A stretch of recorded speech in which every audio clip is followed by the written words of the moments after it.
पोलीसवाले ट्रॅफिकवाले बिना मतलब काही लोकांना चालान म्हणून गाड्या जर ठाण्यात जमा करत असतील किंवा RTO कार्यालयात मोठ्या गाड्या थोडं गरीब माणूस 2 पैसे घेऊन त्याची गाडी उभी करून टाकली, अशा अनेक घटना आमच्याकडे आल्या.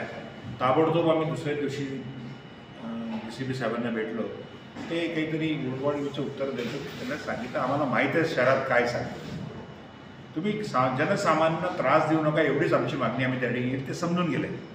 व रस्त्याचं बांधकाम सुरू आहे. हो, एका साईडला आता रस्ते बंद आहे तर माणूस दुसऱ्या साईडला 2 वे करेलच ना, पण ते त्याच्या नावावर रॉंग साईड आला त्या नावावर तिथे तुम्ही तिथे चालान काढा ना, तिथे 200 रुपये चालान तुम्ही पोलीस स्टेशनमध्ये गाडी जमा केली तर मग तुम्ही समजून जा.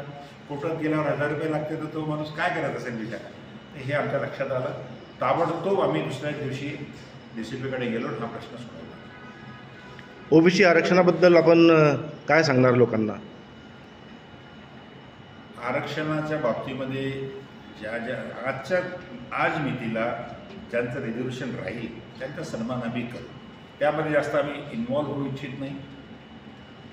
सरकारने निवडणूक आयोगाने जे निवडणुकीच्या वेळेला जे ठरवलेलं असते समीकरण त्यांच्या एका प्रभागातून कोणत्या पद्धतीचे उमेदवार दिले पाहिजे, आम्ही निश्चितच त्यांना न्याय देऊ. नागपूरच्या जनतेला या प्रसंगी तुम्ही काय आव्हान करू इच्छिता?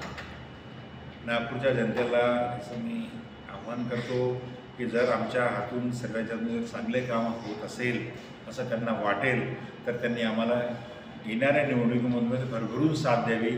आमच्या कार्यकर्त्यांच्या पदाधिकाऱ्यांचा उत्साह वाढला तर निश्चित त्यांचे प्रश्न सोडवण्याकरता आम्ही सक्षमतेने आपली पूर्ण शक्ती बनायला हवं असं मला वाटतं.